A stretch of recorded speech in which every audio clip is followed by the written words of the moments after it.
पाकिस्तान की धरती से हिंदुस्तान में आतंक के बीज बोने वाला एक और नाम बेनकाब हुआ है, फारूक अहमद। न्यूज 18 इंडिया की एक्सक्लूसिव रिपोर्ट आपके सामने ला रही है आतंकी फारूक का पूरा कच्चा चिट्ठा। देखिए कैसे पाकिस्तान की शह पर फारूक आतंक की साजिश रच रहा है। ये तस्वीर फारूक की है जो अब तक सार्वजनिक नहीं हुई थी। ये पहली बार है जब आतंकी फारूक की कोई तस्वीर किसी चैनल पर दिखाई जा रही है।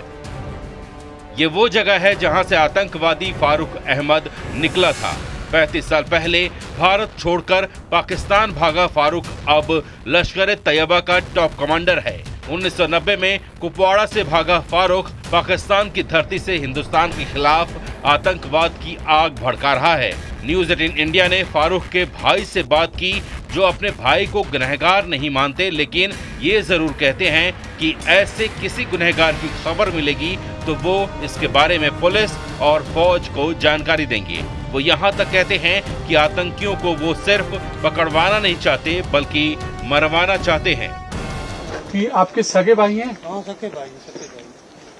कब से लापता हैं ये? वो 90 में गया है। आपके भाई के ऊपर आरोप है कि रिक्रूटमेंट करते हैं और लोगों को भेजते हैं, तो इन आरोप को लेकर क्या कहना चाहेंगे आप? हम ये बात है, ये बिल्कुल झूठ है सर। ये झूठ है बिल्कुल। वो बूढ़ा है, वो न तो आएगा तो न तो आता है। आपका अंतिम बार उससे संपर्क कब हुआ था? वो मैं तो उसको छोटा था, बड़ा था मेरे से। उसका कोई लेना देना नहीं है। न तो मैं अपने बच्चों का बर्बाद कर रहा हूँ, मेरा तो उसका कोई लेना देना नहीं। लेकिन मैं ये कहना चाहता हूँ, गवर्नमेंट हमारी गवर्नमेंट है और मेरे ये मकान, मेरे बच्चे, मकान मेरा था, ये बर्बाद हो गया। कोई पाकिस्तानी अगर यहाँ आसपास रहेगा, क्या आप सरकार को उसकी सूचना देंगे? इंशाअल्लाह मैं उसके साथ हूँ, हिंदुस्तान के साथ हूँ। मैं हिंदुस्तानी हूँ, मुझे उनसे पाकिस्तानी से कोई लेना देना। पाकिस्तान ने पुलवामा में ये जो हरकत की है, आप क्या उसको सपोर्ट करते हैं? हम हिंदुस्तान को, हमारे भाई थे, उन पर हमें दुख है, लेकिन उन पर जो कुछ हुआ वो आज उन पर हुआ, कल हमारे पर होने वाला है। हम उनके साथ थे, हम उनके बच्चे के साथ थे। उनके बच्चे नहीं थे, वो हमारे बच्चे थे। पाकिस्तान कुछ ही दूरी पर है। उनको गोली मारो, पाकिस्तान को मारो गोली, उनके साथ हमें कोई लेना देना ही नहीं। ये आपका भाई जो है, अगर कोई भी पाकिस्तानी आसपास, पुलिस आपसे आके पूछे कि पाकिस्तानी आ रहा है, क्या आप पुलिस को बताएंगे? पक्का, इंशाल्लाह। पहले भी बताया है, पहले भी हम फौज के साथ हैं, फौज के साथ हमारा जीना मरना है, फौज के साथ है सब कुछ हमारा, हम उनके साथ। क्या आप ये कहते हैं कि आप एक एक पाकिस्तानी को कुपवाड़ा से फारूक के घर के आसपास से भगाएंगे? हम उनको मरवाएंगे, भगवाएंगे नहीं, उनको मारवाएंगे। हमें उनके साथ कोई लेना देना नहीं। हमारा देश है, हमारी आर्मी इंडियन है, हमारी पुलिस है, हमें उनसे कोई लेना देना नहीं। ये हमारी। क्या कहना चाहेंगे जो जिन्होंने अपनी जान गंवाई है?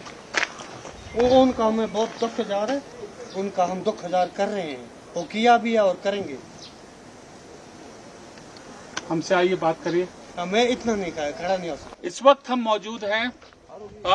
मौजूद हैं कुपवाड़ा इलाके में और आतंकी फारूक के भाई से हमने यहाँ पर ये बात की है और उनका यही कहना है कि एक एक पाकिस्तानी जो यहाँ पर कुपवाड़ा रीजन में फारूक के घर के आसपास है, उसकी सूचना वह आर्मी को देंगे, पुलिस को देंगे और कोई पाकिस्तानी यहाँ पर नहीं रहेगा, क्योंकि इंडियन आर्मी के वो साथ है। आतंकी की ये परिवार वालों का वक्तव्य है, ये उनका कहना है।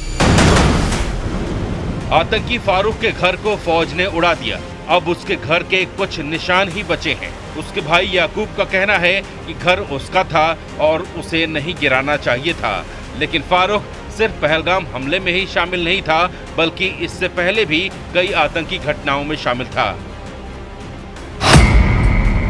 90 के दशक में फारूक की भारत पाकिस्तान के बीच आवाजाही शुरू हुई। 1998 में वो वापस गया, 1999 में फिर पाकिस्तान गया, साल 2000 में फिर आया, 2001 में दोबारा पाकिस्तान चला गया, 2016 में उसने आतंकियों की घुसपैठ कराई। जाहिर है फारूक के घर वाले पूरा सच नहीं बता रहे।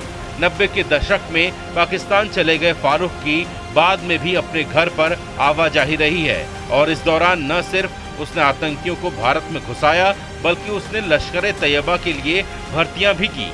खुफिया सूत्रों के मुताबिक फारूक आतंकी घुसपैठ का गाइड स्पेशलिस्ट है। हालांकि उसके घर वाले कहते हैं कि वो नहीं जानते कि वो गुनहगार है या नहीं। आतंकी फारूक का घर जमींदोज कर दिया गया है और इस वक्त हमारे साथ जाकिर मौजूद है, जो आतंकी फारूक के भतीजे हैं। हम इनसे बात करते हैं। जाकिर, ये बताओ कि अगर किसी पाकिस्तानी के यहाँ आसपास के रहने की सूचना मिलती है, इंफॉर्मेशन मिलती है, तो क्या तुम पुलिस को बताओगे? जी, क्यों नहीं बताएंगे, हम बताएंगे। हम हिंदुस्तानी हैं, हमारा सबसे पहले फ़र्ज़ ये है कि मेरे पास जो आधार कार्ड है इंडिया का है, मैं खाता इंडिया का हूँ, हिंदुस्तानी हूँ, एक देशभक्त हूँ और देश के इधर इंडिया के जो मैं इंडिया का रहने वाला हूँ, तो मेरा फ़र्ज़ बनता है कि अपने देश की हिफाजत करना, ना कि अपने देश के खिलाफ। अगर ऐसी कोई सूचना या कुछ हमें मिलती है तो हमारी फ़ौज है, हमारी पुलिस है, जिनके साथ हमारा 24 घंटे का उठना बैठना है। हमारी जो भी काम है, धंधा है, जो भी हम मजदूरी करते हैं, फ़ौज के साथ ही मजदूरी करते हैं, पोर्टर का काम होता है इधर। तो हम बताएंगे, ये तो जाहिर सी बात है, वो तो हमने बताना है। जो दहशतगर्द है उसके बारे में तो हम। चाचा की जो तुम्हारे हरकत है, उन जानते हो क्या है? उन्होंने आतंकियों को रिक्रूट किया, वो बहलाते फुसलाते हैं और वो रास्ते भेजते। पहलगाम हमले में भी उनकी भूमिका आई है। शर्मसार हो अपने चाचा की करतूतों पे? देखिए जी, वो उनका मुझे नहीं पता कि वो हैं कि नहीं है। वो 19 में गए, 90 में, तो मैं पैदा हुआ। तो फौज अगर ऐसा कहती है तो वो गलत है और गलत को उसके वहाँ जाके मारना चाहिए, ठीक है? अगर वो वहाँ पे हैं तो उसका यहाँ पे कोई लेना देना। चाचा को तुम क्या चाचा के साथ सलूक कैसा होना चाहिए? गलत के साथ गलत सलूक होना चाहिए। हम नहीं कहेंगे कि उसको जो गलत है उसको बख्शना नहीं है, बिल्कुल हम इस चीज़ के साथ नहीं देंगे। जो गलत है वो गलत है, गलत को। क्या कहना चाहोगे? जी सर जी, गलत ही। क्या फारूक के साथ सलूक क्या होना चाहिए? सलूक जी ये जो हमारे साथ हो गया, गलत मकान जलाए, यही होना चाहिए उसी के। कुपवाड़ा के गांव नारीकूट कलारूस के रहने वाले आतंकी फारूक पीओके के 3 अलग अलग रूटों से ये आतंकियों को घुसपैठ कराता है। पिछले 2 सालों से घाटी में आतंकियों के सफाई के बाद इसने अपना तरीका बदला। अब ये सिक्योर ऐप के जरिए अपने OGW नेटवर्क को ऑपरेट करता है। पहलगाम हमले में इसी OGW नेटवर्क का बड़ा रोल सामने आया है। फारूक के कई साथी अब जेल में हैं। आतंकवादी फारूक का परिवार खुद पाकिस्तान के खिलाफ है, लेकिन फारूक अभी भी पाकिस्तान की शह पर घाटी में आतंक फैला रहा है। लेकिन जिस तरह से एक्शन लिया जा रहा है, जल्द ही फारूक भी सुरक्षा बल की गोलियों का निशाना बनेगा।